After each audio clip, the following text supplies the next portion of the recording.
50,000 men die in a single afternoon. Not in a siege, not in a plague, not in a retreat across frozen mountains.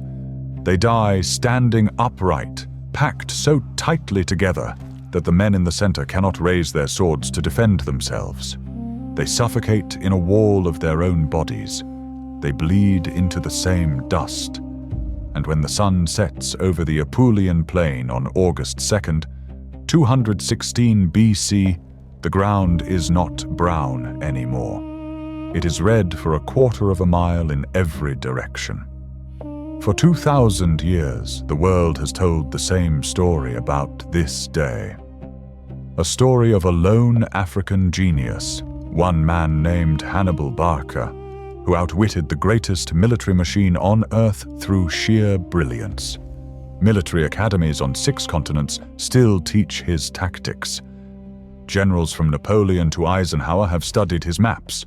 The name Cannae became synonymous with perfect destruction. But that story is incomplete, and incomplete stories are the most dangerous kind. Because Hannibal did not destroy Rome's army that day. Rome's own government did. The real weapon was not the Carthaginian cavalry. It was not the double envelopment. It was not even Hannibal's tactical genius, though that genius was real and lethal. The real weapon was a political system built by Roman hands, maintained by Roman pride, and weaponized against Roman soldiers by a man who had been watching it for 2 years, waiting for the exact moment it would tear itself apart. The hidden machine that killed 50,000 Romans was already running long before a single sword left its scabbard. This is the story of that machine. The year is 218 BC. Rome is the most powerful republic the world has ever produced. Its legions are the finest infantry force in the Mediterranean. Disciplined, relentless, interchangeable. The Roman system does not depend on individual heroes. It depends on a machine. Each soldier knows his position. Each century knows its role. Each legion feeds into the next with mechanical precision. Rome has conquered the Italian peninsula not because of individual brilliance, but because of systematic, institutional power. Then Hannibal Barca crosses the Alps. He brings with him 50,000 men, Africans, Iberians, Gauls, Numidian cavalry, a patchwork coalition that has no business surviving an Italian winter, let alone defeating Roman legions.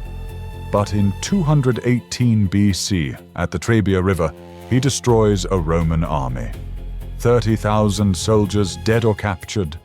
Rome absorbs the shock, recruits more men, sends a better general. In 217 BC at Lake Trasimene, Hannibal lures an entire Roman army into a narrow lakeside passage and springs the largest ambush in ancient history. 15,000 Romans die in 45 minutes. The consul Flaminius is killed in the initial charge. 6,000 Romans who break free and escape are surrounded the following day and taken prisoner. 2 armies, 2 catastrophes, 2 years. Rome responds the way Rome always responds, with more. For 216 BC, the Senate authorizes the largest army in Roman history. 8 full legions, 40,000 Roman citizens, 40,000 allied Italian troops, support forces, cavalry, staff. When fully counted, the force assembles at roughly 86,000 men. The plan is not subtle. The plan is overwhelming force. Find Hannibal. Crush him beneath the weight of Rome's numerical superiority. End this war before it consumes the Republic. This is the official version of what follows. A story of courage, of overwhelming force, of a battle bravely fought and tragically lost against a tactical genius who simply outthought them. That version is true, but it is not the whole truth. The whole truth lives one layer deeper, and it begins not on the battlefield, but inside the walls of the Roman Senate. because the most important decision of 216 BC is not made on August 2nd, when the battle is fought. It is made months earlier, in the spring, when Rome elects the two men who will command those 86,000 soldiers. And that election, that single act of Roman democracy, sets the trap before Hannibal fires a single arrow. The Roman Republic runs on a principle that is elegant in theory and catastrophic in practice. No single man must hold absolute power. The Republic's founders have seen what unchecked military command does to a state. They have studied the tyrants of Greece, watched the kings of Persia, felt the weight of the last Roman monarch in their historical memory. The solution they build is architectural. All supreme authority, civil and military, is divided between two men of equal rank, the consuls. They serve 1 year. They are elected simultaneously. They hold identical power, and when they command a joint army in the field, they rotate command between them, 1 day on, 1 day off. In peacetime, this system is a masterpiece. It prevents the concentration of power. It keeps Rome's elite in check. It forces consultation, compromise, restraint. In war, it is a loaded weapon with 2 triggers and 2 men who refuse to agree on when to fire. The 2 consuls elected for 216 BC could not be more different.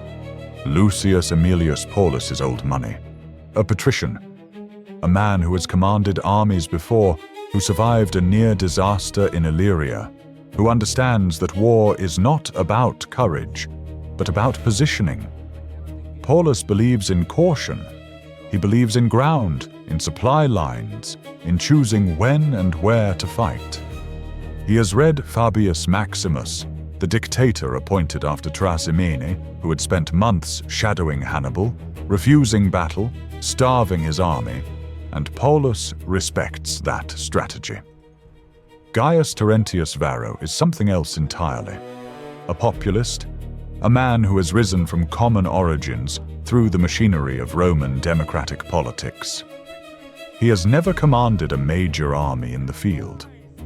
But he has something Paullus does not: momentum. Varro campaigns on one promise: he will find Hannibal and destroy him. No more shadow dancing. No more retreating. No more watching Roman farms burn while Roman senators debate philosophy. He will end this war in one decisive engagement. The Roman people, exhausted and furious after 2 years of defeat, elect him. Hannibal learns of the election. He learns who these men are. He learns how the Roman system works. And something clicks into place in a calculation he has been running for 2 years. He does not need to defeat Rome's army. He needs to wait for the day when the wrong Roman commands it. In the spring of 216 BC, he makes his move, not toward Rome, but toward a grain depot. Cannae is a supply fortress in southern Apulia. It holds the Roman army's entire strategic reserve of grain. Hannibal seizes it in a single strike, then sets up camp nearby, daring Rome to respond. He has chosen the ground deliberately. The plain near Cannae is flat and wide, perfect terrain for his Numidian cavalry, which Rome cannot match.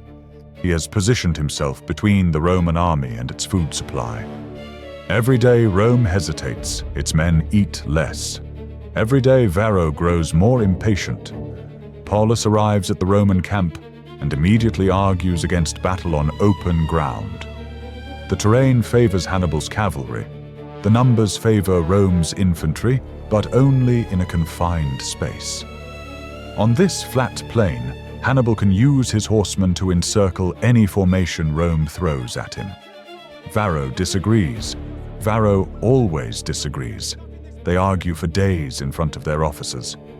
Hannibal watches the Roman camp from across the river. He sends light cavalry to harass Varro's troops on the days when Varro commands. He deliberately provokes, nipping at the flanks, disrupting water parties, challenging Roman pride. He is not trying to start the battle.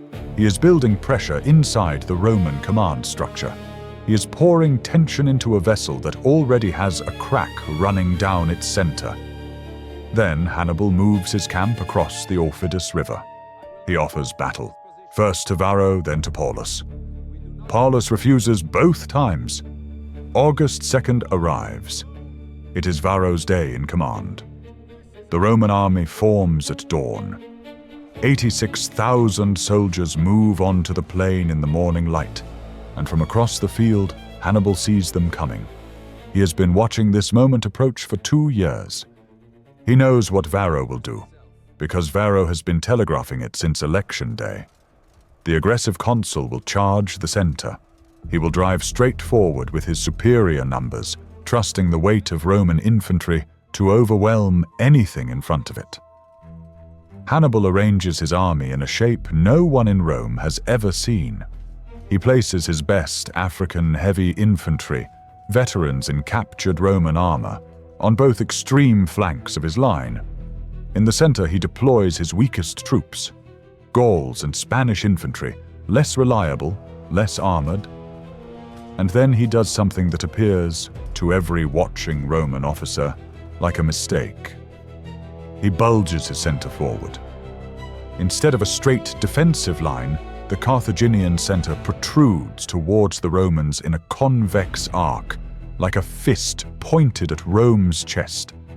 It looks like overconfidence. It looks like an invitation. It looks like exactly what Varro wants to see.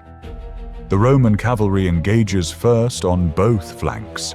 Rome's horsemen, outnumbered and outclassed by Hannibal's Numidian riders, are pushed back immediately. The Carthaginian cavalry on the left wing routs the Roman allies. On the right wing, the Numidians tie down the Italian cavalry in a prolonged fight. But Varro is not watching the flanks. Varro is watching the center. The Roman infantry, packed in its deepest formation in history, files 40 men deep instead of the standard 10, crashes into Hannibal's bulging center. And the center gives, slowly, deliberately, like a door swinging open. The Gauls and Spaniards in the center fight, fall back, fight again, fall back again. The Romans surge forward into the gap, pressing deeper, the mass of 80,000 infantry funneling into the narrowing space between the African flanks. Officers on the Roman left shout that the flank is exposed. Their cavalry is gone. But the message travels slowly through 86,000 men compressed into an ever-tightening corridor. The center keeps retreating. The Romans keep advancing. The convex arc of the Carthaginian line has now become concave, a bowl, and Rome has walked into it willingly, greedily, to the sound of its own war drums. Then Hannibal's African veterans on both flanks pivot inward. Two walls of iron, moving simultaneously, closing around Rome's flanks like hands clasped in prayer. On the right, Hasdrubal's cavalry, finished destroying Rome's horsemen, sweeps around the back of the entire Roman formation and hits from the rear. The encirclement is complete in under an hour. 86,000 men are standing in a space that holds 30,000. They cannot raise their shields. They cannot swing their swords. The men in the outer ring are being killed. The men in the inner ring are being crushed by the weight of their own comrades. They are not a fighting force anymore. They are a mass of human flesh slowly being compressed into the Apulian soil. Paullus, wounded, dismounts and continues fighting on foot. He refuses evacuation. He knows what is happening, and he knows whose day it is. He dies on the field. Varro flees with 70 cavalry. By late afternoon, the count begins. Roman losses, between 47,000 and 70,000 dead, depending on the ancient source. Polybius records 70,000 killed. Livy records 55,000. 10,000 more are taken prisoner. 14,000 Romans escape, scattered, leaderless, humiliated, stumbling through the dark towards the hills. In 6 hours, Rome loses more men than the United States loses in the entire Vietnam War. One man, walking through the dead that night, is Hannibal, Hannibal's cavalry commander. He finds his general surveying the field and makes a proposal that will echo through history. "Give me the cavalry. 5 days from now, you will dine in the capital." Hannibal pauses, and then refuses. Hannibal turns away. He speaks the line that Livy will preserve for 2 millennia. "You know how to win a victory, Hannibal. You do not know how to use one." The question of what Hannibal should have done next is not resolved in a single afternoon. It is a debate that burns for centuries. But there is another question, one that burns just as brightly and receives far less attention. Why did Rome walk into that trap at all? The news reaches Rome in fragments. First, a battle was fought. Then, the battle was lost. Then, the scale of what was lost begins to assemble itself piece by piece in the Senate chamber, and the senators sit in silence as the numbers arrive. 70 of their own members are dead on the field, senators who served as military tribunes. The consul Paullus is gone. The consuls of the 2 previous years are dead. 80% of Rome's senior command structure is wiped out in a single afternoon. The city braces for Hannibal's arrival. Women crowd the temples. The Senate debates emergency measures. They appoint a dictator, Marcus Junius Pera, for the first time since the crisis began. They free slaves and arm them. They melt down gold from the temples. Varro rides back into Rome 6 days after the battle with the remnants of a shattered army. He expects condemnation. He expects trial, exile, perhaps worse. Instead, the Senate thanks him, publicly, for not despairing of the Republic. That act of institutional grace is not weakness, it is calculation. Rome cannot afford to burn its own institutions in the middle of a war for survival. The dual-consul system failed catastrophically at Cannae, and Rome knows it. But Rome will not admit it publicly, because to admit it would be to question the very architecture of the Republic. So the Senate does something more subtle. It begins, quietly, to change. In the years after Cannae, Rome articulates its legions differently. It abandons the rigid, deep-formation phalanx that packed its infantry into slaughter yards. It creates more flexible tactical units, maniples and cohorts, capable of independent maneuver. It never again allows 2 rival consuls of equal authority to share command of the same army on the eve of a major engagement without clear protocols for decision-making. The Romans do not announce these reforms. They do not write an after-action report declaring that their political system nearly destroyed them. They absorb the lesson the way Rome absorbs everything, silently, institutionally, permanently. But the deeper damage is not tactical. It is psychological.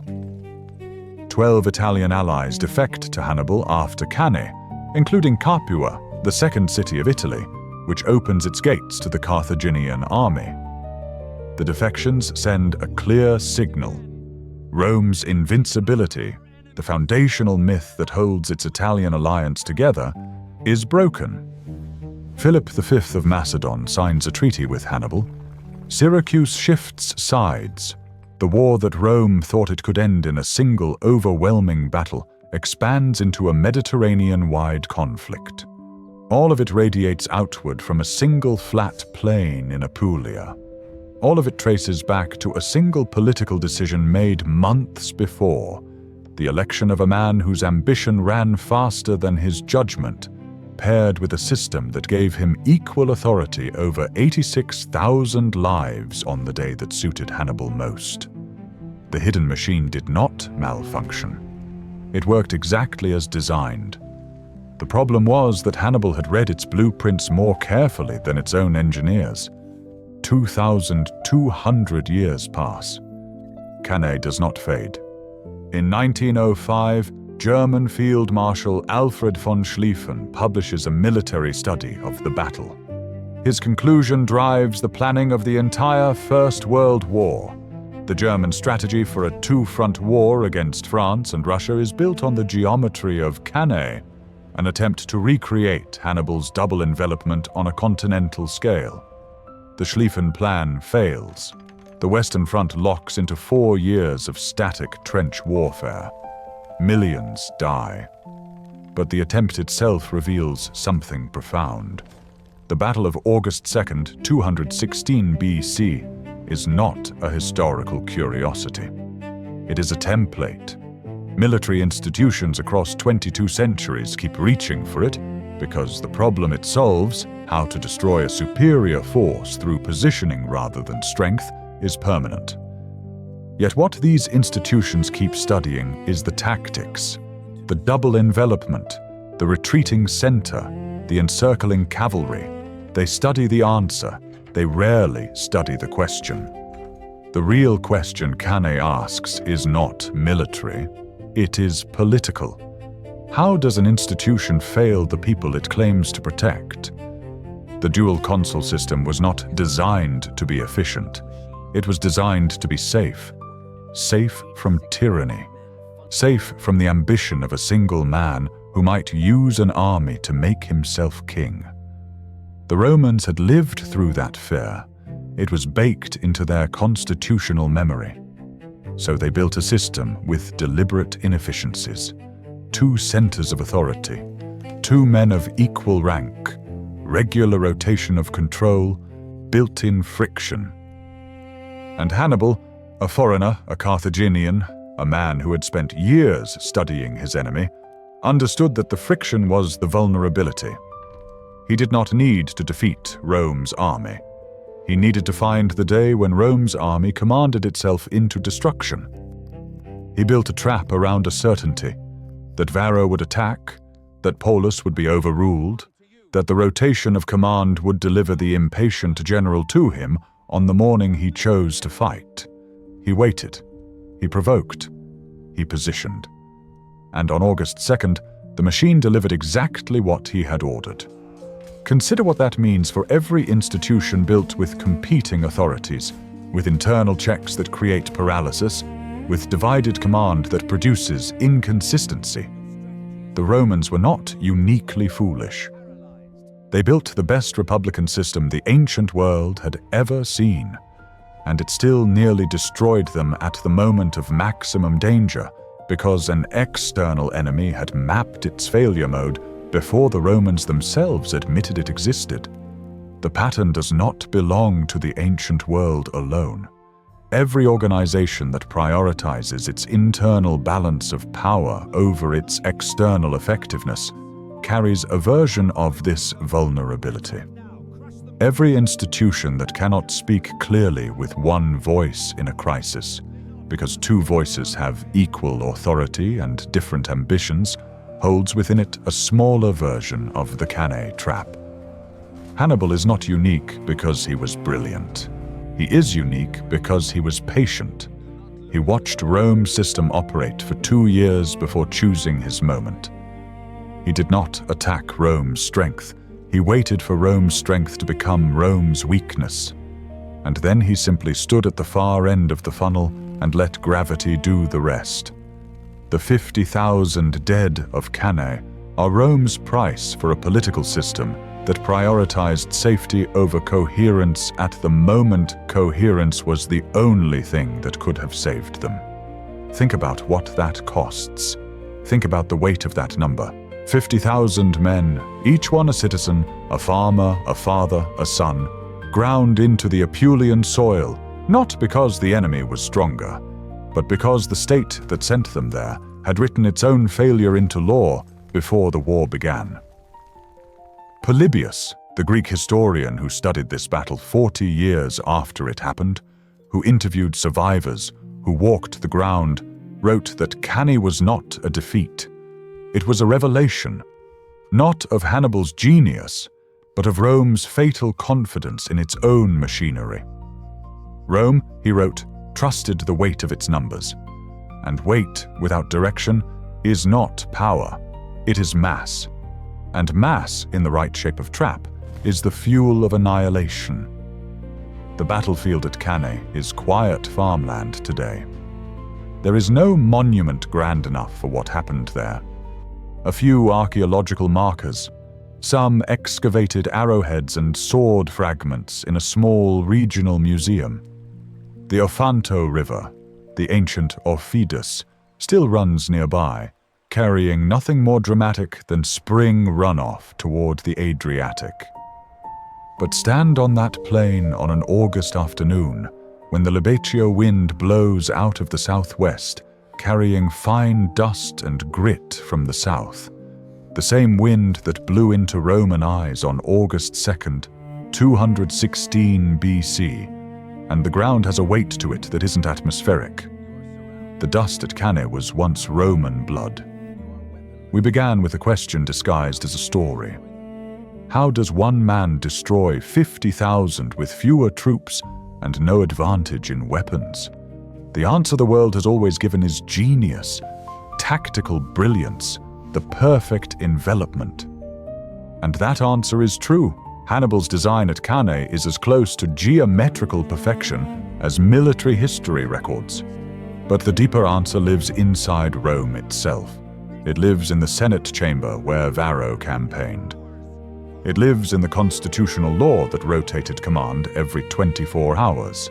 It lives in the political rivalry between two men who could not agree on when to fight, and in the institutional pride that refused to resolve that rivalry until 50,000 bodies demanded it.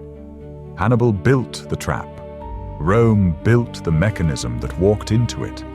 And that, more than any cavalry maneuver, more than any retreating center, is why Cannae still matters. Because the machine is still running. It runs in every boardroom where competing authorities paralyze a response to a crisis. It runs in every government where political ambition overrides strategic coherence. It runs wherever an institution trusts its own internal architecture more than the reality waiting for it outside the walls. Hannibal watched Rome's machine for 2 years before he broke it.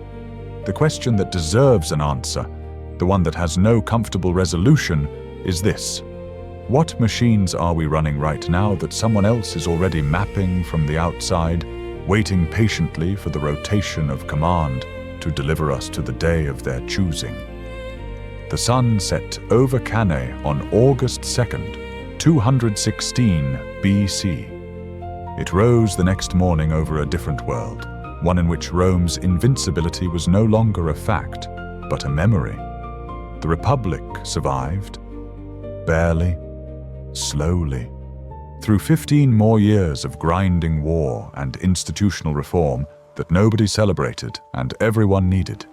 It survived because Rome, unlike most institutions that meet their carne, chose to learn. Most don't get that choice twice.